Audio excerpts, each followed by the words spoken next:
Всем большой привет! Меня зовут Марина. В сегодняшнем видео хочу вам показать еще несколько вариантов дизайнов, так как прошлое видео вы посмотрели с интересом. Спасибо, кстати, за лайки и комментарии. В сегодняшнем видео покажу несколько вариантов дизайнов, которые делаются быстро и не требуют каких-то навыков рисования. То есть новичкам эти дизайны тоже отлично подойдут, и вы сможете порадовать своих клиентов чем-то необычным и интересным. Сегодня в дизайнах будем совмещать разные материалы друг с другом, делать их более универсальными, чтобы вы в итоге потом смогли расширить свою палитру и сделать несколько вариантов из одного предложенного мной дизайна. Здесь можно будет экспериментировать, развивать свою фантазию, творчество и, конечно же, палитру предлагаемых дизайнов. Давайте начнем с первого дизайна. Для фона я возьму гель-лак Эль Пазо. Это коллекция Шарм номер 5. Такой нежно-розовый оттенок. И выкрашиваю им полностью типс. Я взяла белый, вы можете брать любой, у меня просто прозрачного под рукой не оказалось, это не имеет никакого значения. Здесь нужен нам просто плотный тон, поэтому я буду покрывать в 2 тонких слоя и полностью просушиваю типс.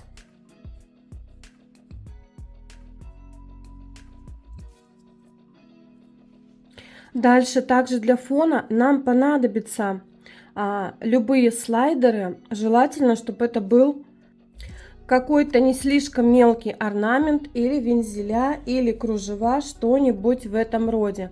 Можно использовать слайдеры, либо стемпинг. Я буду сегодня использовать стемпинг. У меня вот такая пластина Лесли. Есть название, я так понимаю, что она идет без номера. И я выбрала себе вот такой орнамент и краску серебро. Это краска для стемпинга номер 3. Серебро вот такое. Я говорю, можно использовать, повторюсь, можно использовать любой слайдер или стемпинг. Все, что у вас вот прям под рукой лежит. Так как я буду использовать стемпинг, я после просушки цвета ничем его не покрываю, просто снимаю полностью остаточную липкость с поверхности.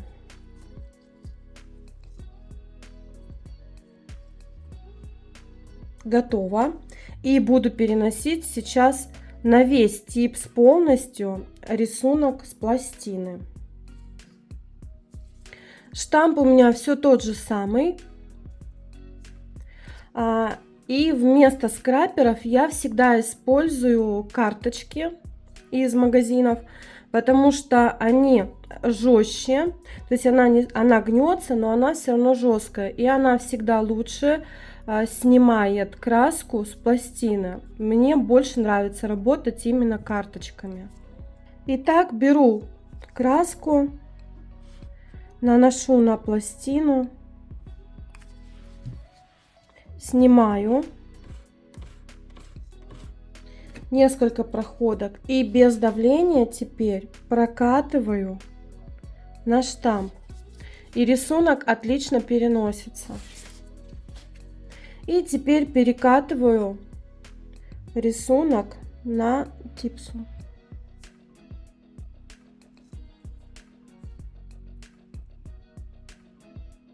Типса у меня большая, а рисунок его немного не хватило, поэтому я еще раз сейчас наберу тот же самый рисунок и просто добавлю в это место.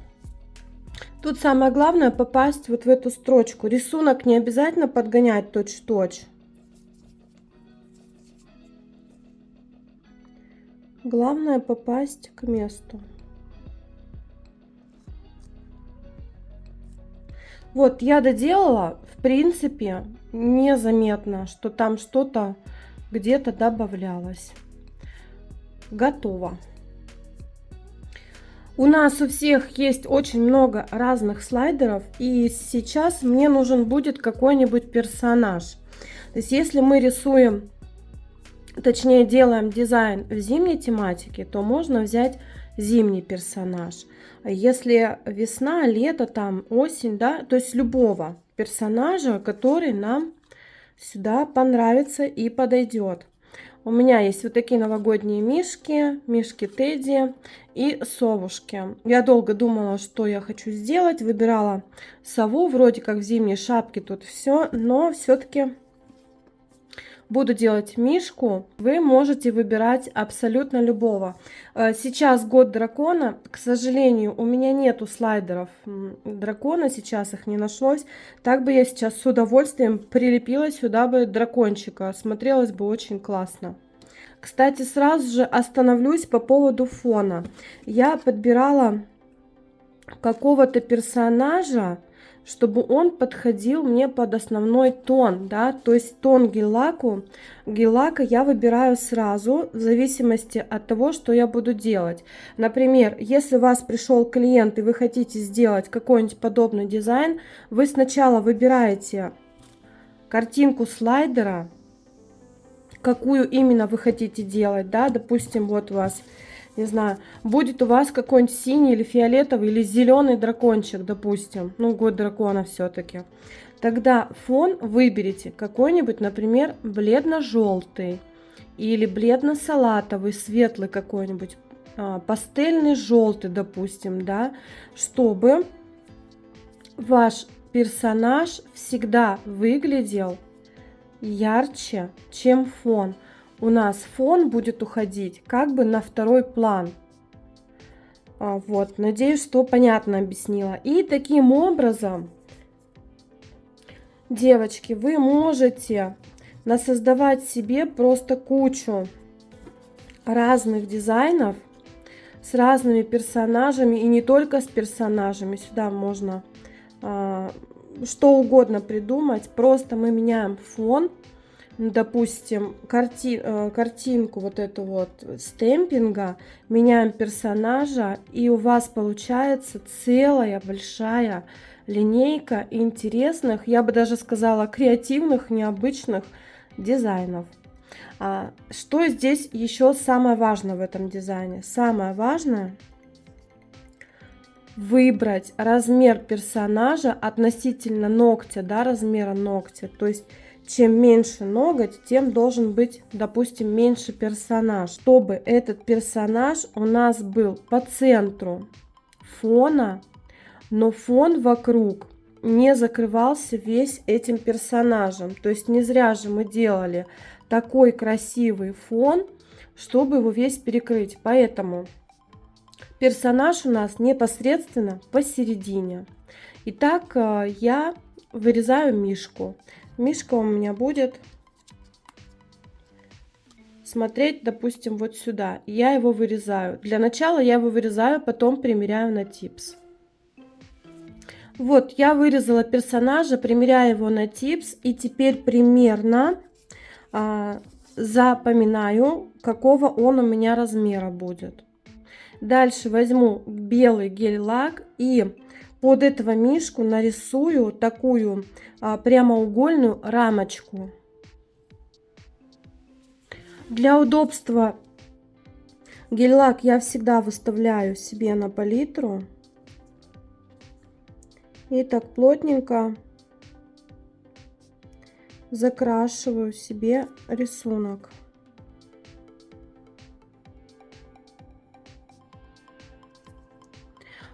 Нужен он для того, чтобы как бы мишка, да, его отделить мне от фона, чтобы он с фоном не сливался. Даже если ваш слайдер наносится на любую подложку и перекрывается, то есть для него не нужна белая подложка, все равно нужно сделать эту рамочку. У меня белый гель-лак не сильно плотный, поэтому, да и в принципе, даже если плотный, если в один тонкий слой у вас четко перекрывается, то достаточно одного слоя будет. Если, как у меня, не перекрывается, то лучше сделать в 2 тонких слоя, чтобы все не съежилось, не скукожилось и хорошо просохло. Рамочки настолько маленькие, это просто у меня типс, да, большой. Делать их, ну честно, 5 минут. Единственное, что старайтесь сразу эту рамочку вот по краям выровнять, чтобы были такие ровные контуры, чтобы у нас получался прям четкий прямоугольник. Я сейчас закрашиваю второй тонкий слой, просушиваю, полную просушку. 1 минутку просушу, чтобы у меня все хорошо просохло. Итак, у меня все просохло. Я перенесла на штамп свой дизайн персонажа своего и буду переносить на остаточную липкость на белый. Я ничем не перекрывала свой дизайн. Я переношу рисунок в центр вот этого белого прямоугольника.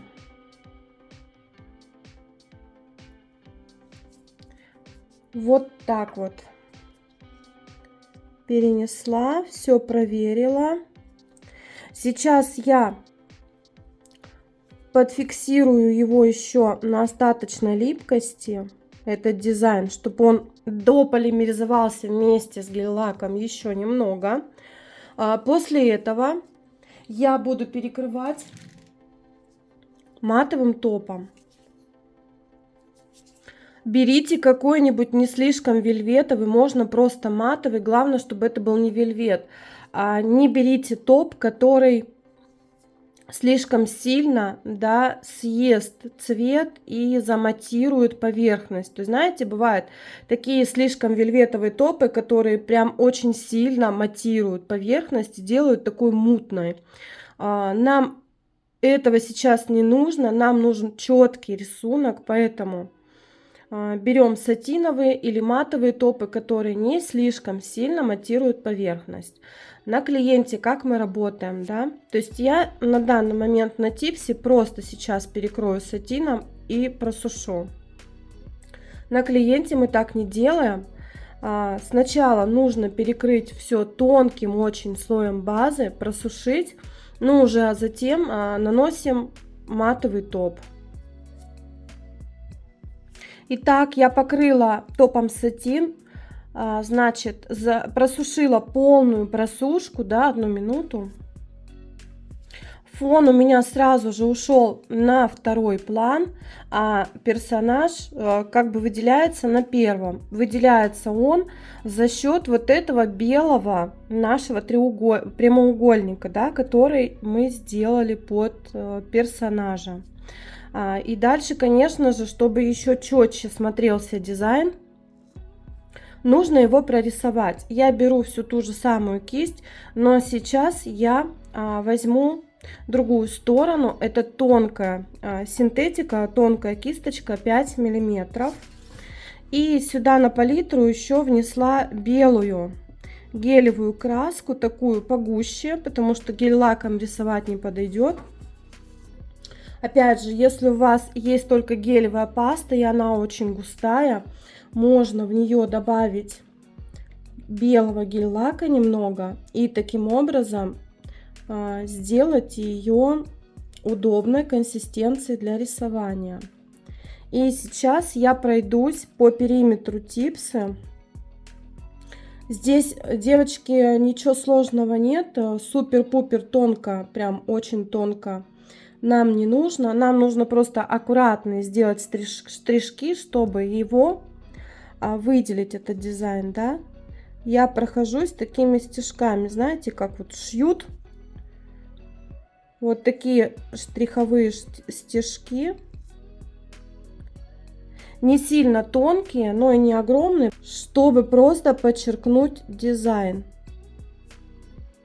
разграничить, так скажем, фон.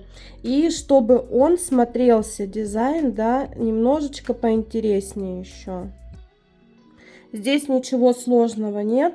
Посмотрите сразу, как отделяется фон.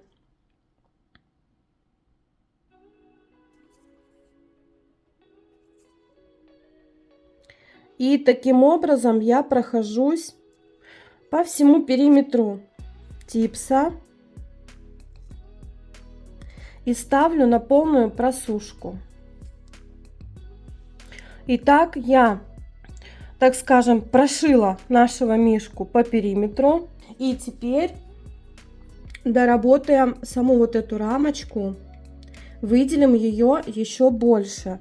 Для этого я обведу гелевой краской рисунок по периметру и уже здесь придаю четкости, да, линиям. То есть линии должны быть уже ровненькие.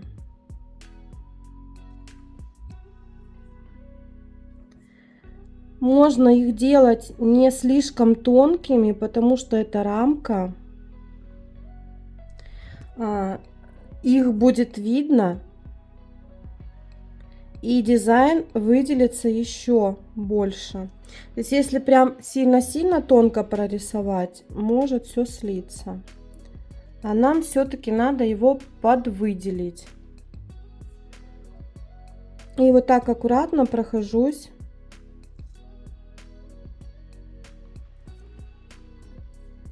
по всем вот этим сторонам. Итак, прошлась, и я теперь, ничего не просушивая, делаю еще какие-то дополнительные штришки. То есть у нас здесь штриховые движения. Знаете, такой эффект вышивки, что ли, получается. Вывожу с каждого краешку вот такие вот стежочки небольшие. Можно где-то здесь, например, да, вывести.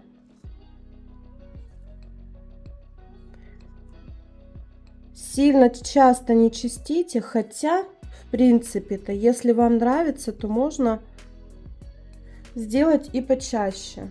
Мне осталось просушить полную просушку. Гель-краску лучше просушить минутки полторы, чтобы точно все хорошо носилось, не скалывалось и никуда ничего не уехало, да?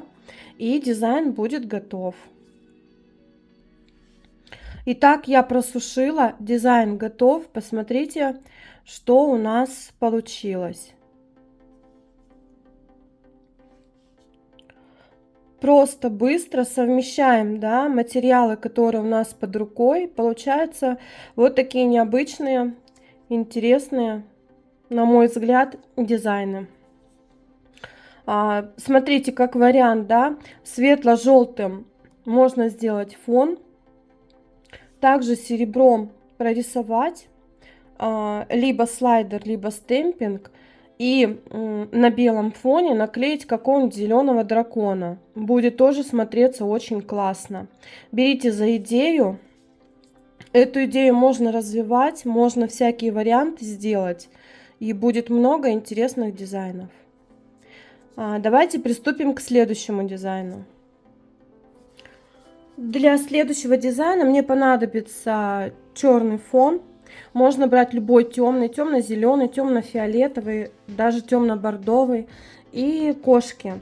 Можно использовать одну кошку, две кошки, три, как вам захочется. Я взяла кошку от Tenel Magnet. Вот такую, номер 10. Она зеленая. Будем делать сейчас новогодний дизайн. И номер 6. Она такая фиолетовая. И еще мне понадобится какой-нибудь тонкий магнит. Он у меня такой уже поживший, так скажем. Чтобы он собирал нам ребра. Помните, как когда кошки только появились, делали простые вот такие блики. Просто полосочками собирали. Вот именно сейчас мне такой магнит и нужен будет.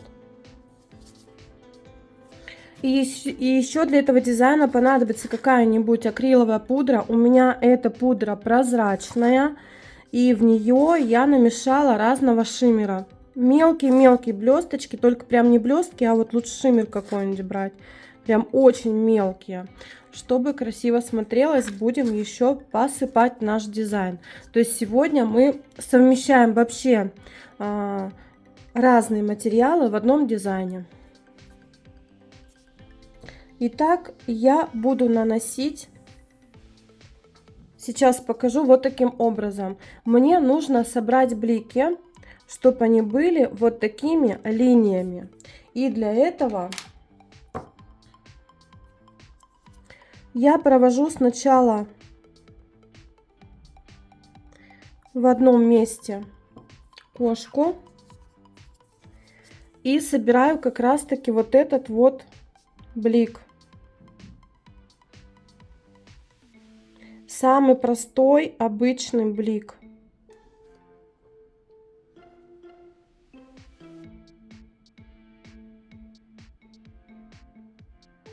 И сушу в лампе.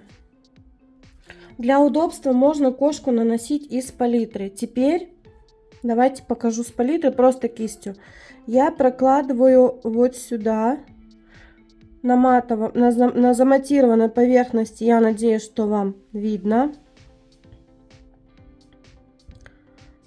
Также прокладываю уже фиолетовый и тоже собираю блик.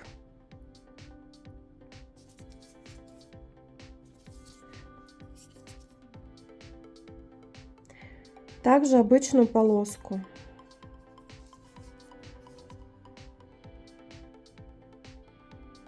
И сушу в лампе.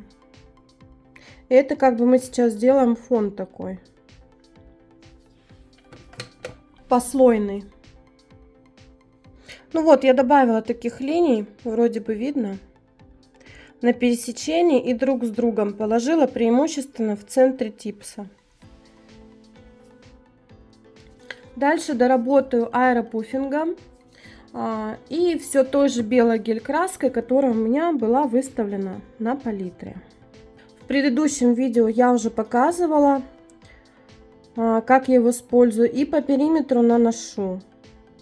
Такой эффект снега, да, мороза делаем. Кто не смотрел, кстати, посмотрите, там тоже есть варианты зимних дизайнов в прошлом видео.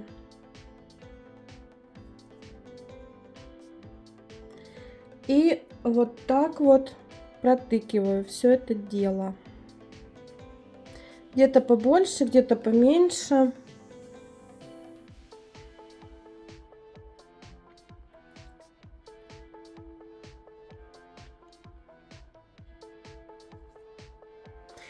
Теперь просушиваю полную просушку и перекрываю опять же матовым топом. У меня будет топ-сатин. Пока дизайн сушится, покажу, что мы с вами будем делать дальше. Мне понадобятся какие-нибудь цветные гель-лаки. Они могут быть любыми. Я взяла себе вот такой вот цвет. Это такой насыщенный голубой, плотненький. Выкладываю на палитру. Можно брать зеленые, красные, какие хотите. И 162 снежная мята. Он такой, знаете, побледнее голубой. И нам еще понадобится белая гель-краска. Итак, я просушила фон. Вот такой фон получается. Там мерцают блики от кошки. И теперь буду рисовать елочную игрушку. Выбираю себе какое-то место, беру белую гель-краску. Игрушка будет простая, слишком сильно тут вырисовывать ничего не надо будет. И рисую шарик.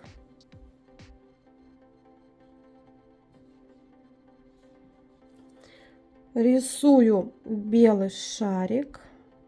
Кружочек постарайтесь нарисовать поровнее.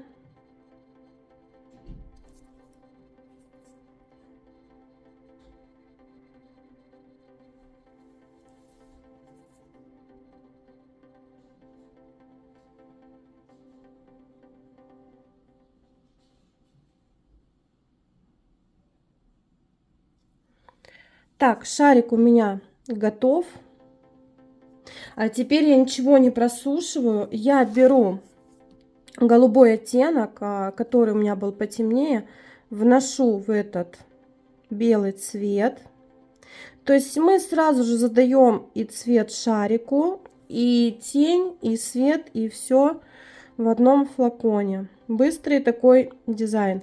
И светлый голубой также вношу. И они между собой там просто перемешиваются.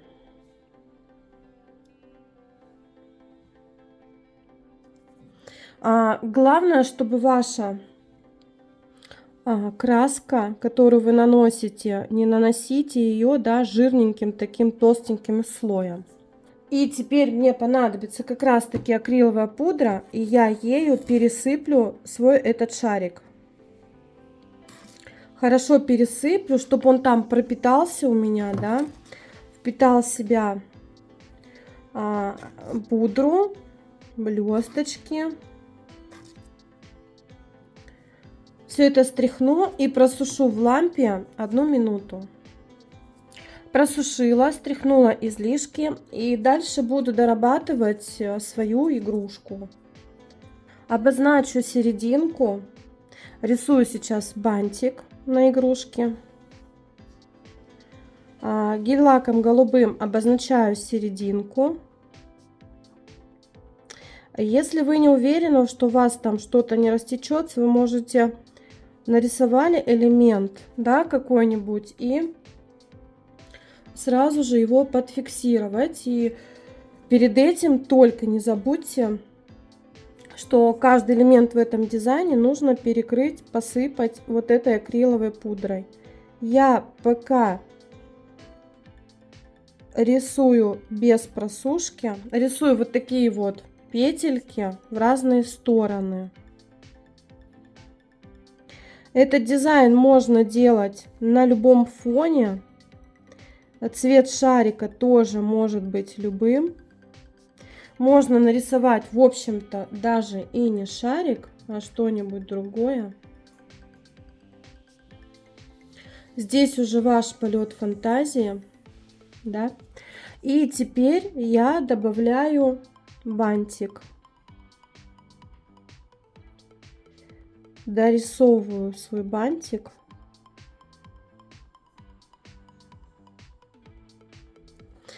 Кстати, гель-лак я тут уже кладу не слишком тонко.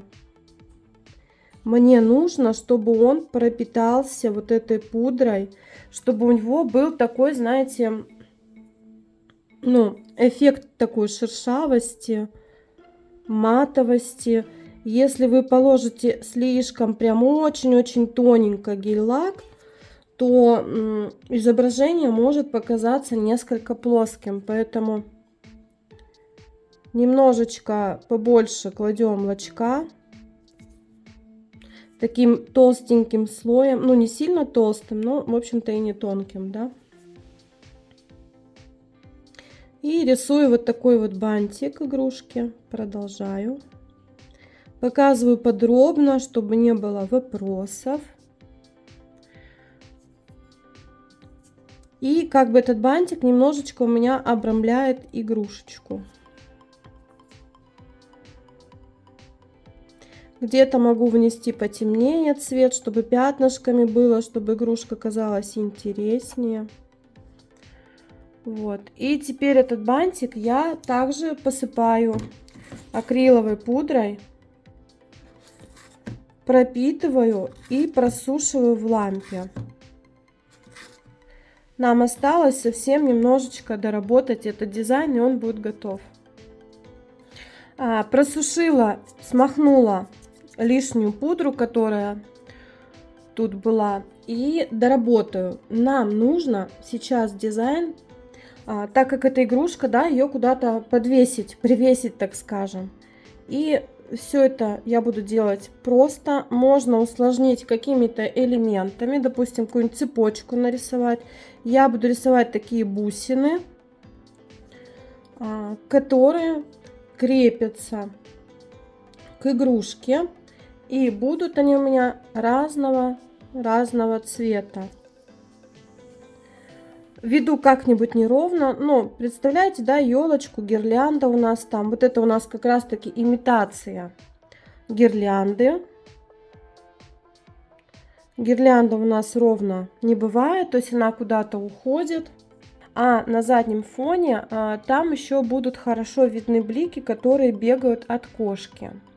Теперь мне нужно это все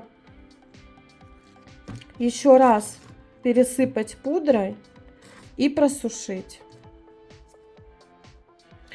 Просушилась, стряхнула излишки. Наш дизайн в принципе уже готов. Единственное, что при желании можно уже оставить так. При желании можно еще раз пуффингом пройтись. Я доработаю все-таки. Пройтись в некоторых местах. Ну, то есть, если есть время, нету времени, то есть это не обязательно делать, да. Уже и так все красиво и хорошо. Просто где-то в каких-то моментах добавить еще белого снега, так скажем, чтобы смотрелось поинтереснее. Но я говорю, что этот момент можно пропустить. Еще раз просушу, и мой дизайн будет готов. Интересная фактура, интересный задний фон получается. Опять же, вы можете использовать не черный, да, фон, а какой-нибудь просто темный, темно-зеленый. Можно просто на темно-зеленом фоне, на темно-зеленой кошке собрать этот блик и сделать дизайн. Или синяя кошка. Здесь уже ваш полет фантазий. Здесь вариантов вагон и маленькая тележка, как говорится. И перейдем к следующему дизайну. Для следующего дизайна я возьму 3 оттенка лака, гель лака. Это Гуру 111, Эль Пазо 43, ореховый пудинг, и Лускус 381. Все эти гель-лаки коричневых оттенков, темный, средний и светлый. Для кого-то, может быть, я сейчас ничего нового не скажу. Типсу приготовила белого цвета. Сейчас год дракона, и всякие такие шкурки, рептилии будут актуальны, скорее всего. У меня почему-то дракон, я не смотрела, честно, какого он цвета, ассоциируется с коричневым. И самый простой способ это сделать, это с помощью вот такой белой гель-краски для дизайна. Она без липкого слоя, называется White Drops. Это фирма от Dance Legend, юбилей. У многих, скорее всего, она есть, многие про нее знают.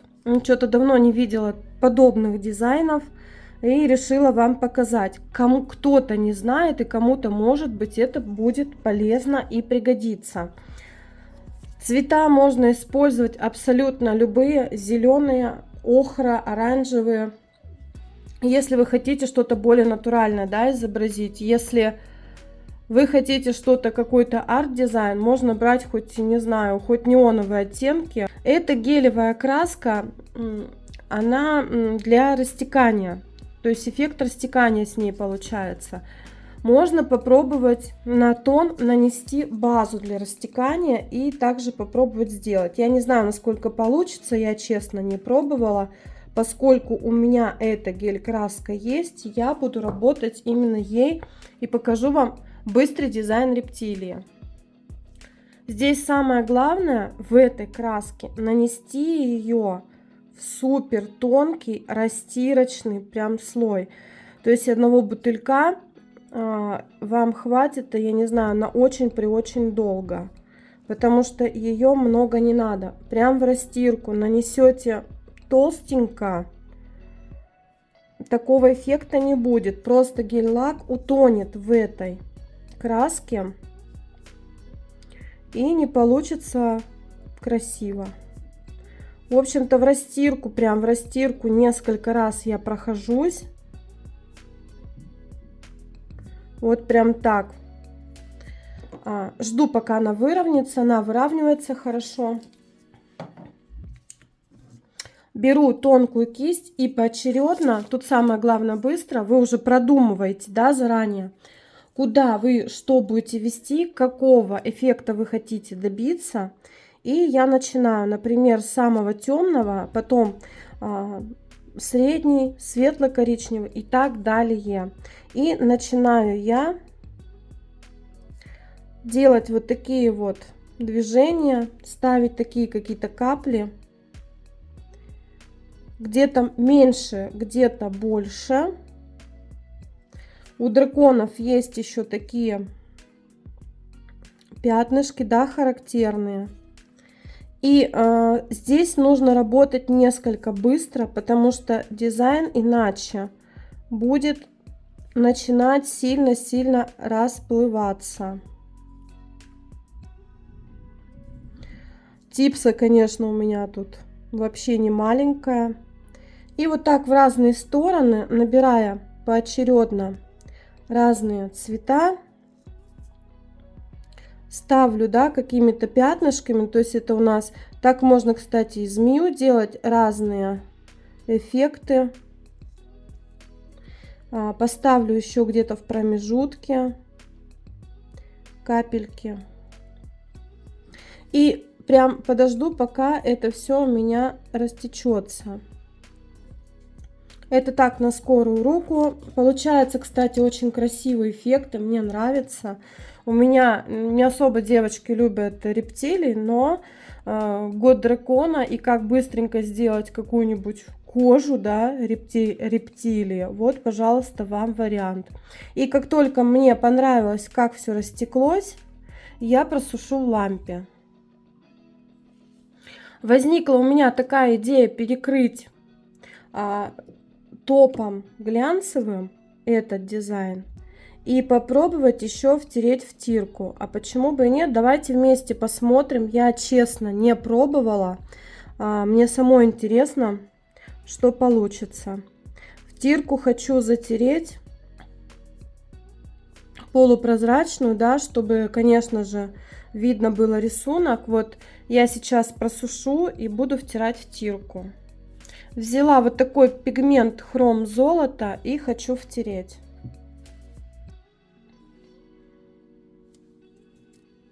Так, беру небольшое количество и просто затираю.